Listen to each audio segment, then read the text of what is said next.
Le film s'ouvre dans le chaos de la guerre de sécession américaine dans les années 1860.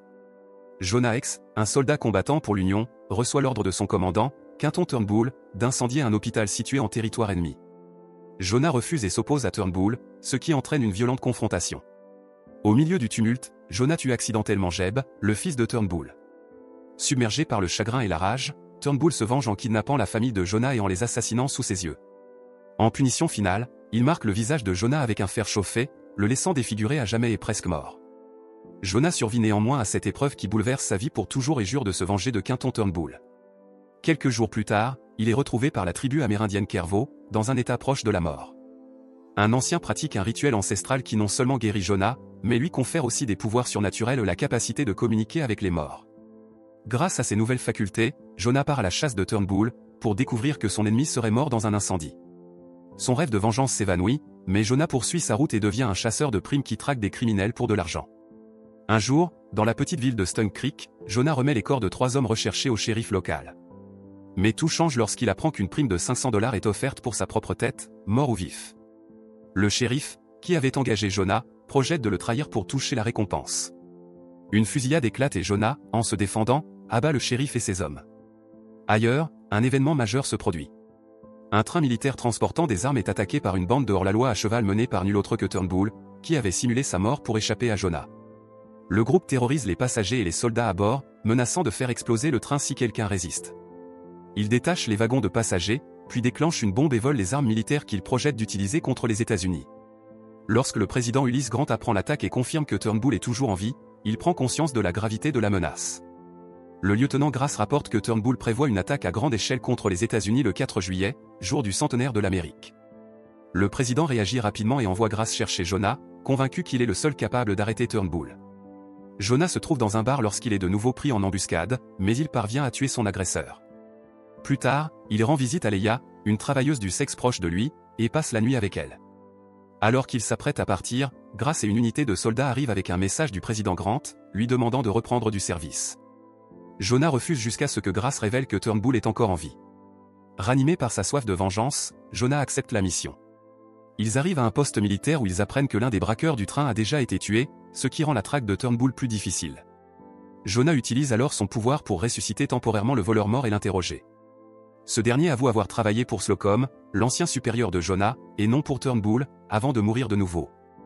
À Charleston, en Caroline du Sud, Turnbull rencontre son associé secret, Adelman Lusk. Obsédé par la recherche d'un dépôt secret d'armes gouvernementales, Turnbull pousse Lusk à en révéler l'emplacement. Bien qu'hésitant au départ, Lusk finit par céder sous la menace. Turnbull et ses hommes s'y rendent et s'emparent d'une arme chimique surpuissante. Pendant ce temps, Jonah infiltre un club de combat clandestin pour retrouver Slocum, devenu chef de l'arène. Jonah exige des informations sur Turnbull, mais Slocum se moque de lui, affirmant que Turnbull est mort, et le provoque en évoquant la mort de Jeb. Hors de lui, Jonah dégaine son arme. Lorsque les hommes de Slocum interviennent, Jonah se bat contre eux et en jette un dans la fosse où se trouve un gigantesque gladiateur. Au milieu du chaos, Jonah sauve un chien torturé. Une torche tombée provoque alors un incendie massif qui ravage toute l'arène. Plus tard, Jonah rend visite à la tombe de Jeb avec le chien. Dans un acte désespéré, il exhume le corps de Jeb et le ressuscite brièvement pour s'excuser de l'avoir tué accidentellement. Jeb accepte ses excuses et reconnaît ses propres fautes. Avant de disparaître, Jeb révèle l'emplacement de Turnbull, Fort Résurrection, une base militaire secrète. Il avertit également Jonah que toutes les personnes qu'il a tuées l'attendent dans l'au-delà.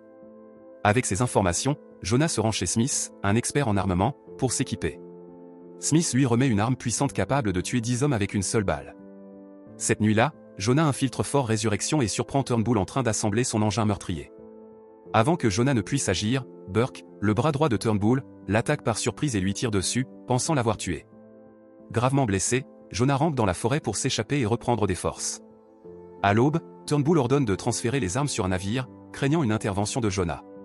Il décide aussi d'enlever quelqu'un de proche de Jonah pour prendre l'avantage. Pendant ce temps, Jonah, à l'agonie, hallucine et se retrouve piégé dans une vision onirique, revivant son affrontement avec Turnbull. Épuisé, il s'évanouit. Ailleurs, Turnbull lance une attaque brutale à l'aide de canons chimiques, détruisant une petite ville et massacrant de nombreux civils. Le président Grant apprend la nouvelle et devient de plus en plus inquiet alors que Jonah reste silencieux. Burke s'introduit dans un bordel et enlève Hila, la proche compagne de Jonah. Jonah, à peine vivant, est de nouveau retrouvé par la tribu Kervo et soigné grâce à un autre rituel sacré. Ranimé, Jonah se rend à Washington pour avertir d'une attaque imminente. Il arrive à un quai de Virginie juste au moment où Turnbull et Lusk s'apprêtent à monter à bord d'un navire. Dans un coup de théâtre, Turnbull tue Lusk. Profitant du chaos, Jonah se faufile à bord, mais il est attaqué par Burke.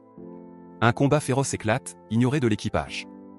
Jonah tend un piège à Burke et le tue, puis le ressuscite brièvement pour s'assurer qu'il est bien mort. Déguisé, Jonah espionne Turnbull, qui expose son plan de destruction de l'Amérique. Jonah l'aligne dans son viseur, mais Turnbull le remarque et révèle qu'il a enlevé Hila. Jonah se rend, permettant que lui et Hila soient capturés tandis que Turnbull met le cap sur Washington. En captivité, Hila surprend Jonah en s'évadant et en lui révélant son véritable nom, Tula. Elle libère Jonah et ensemble ils se préparent à déjouer le plan de Turnbull. Lorsque la marine américaine approche, Turnbull lance son arme chimique sur les navires de guerre, les détruisant facilement. Au milieu du chaos, Jonah et Tula affrontent les hommes de Turnbull, tentant de stopper l'attaque. L'affrontement final a lieu dans la salle des machines. Tula est menacé par un ennemi prêt à frapper la capitale. Alors que Turnbull donne l'ordre de tirer sur Washington, Jonah lance sa hache pour bloquer le mécanisme et se bat sauvagement contre lui. Jonah parvient à le pousser dans la chambre du canon, le tuant sur le coup. Il sauve Tula et tous deux plongent dans la mer tandis que la bombe chimique explose, détruisant le navire et tout l'équipage de Turnbull. Le lendemain, le président Grant reconnaît le courage de Jonah et lui propose une médaille ainsi que le poste de shérif. Jonah refuse et repart à cheval avec Tula.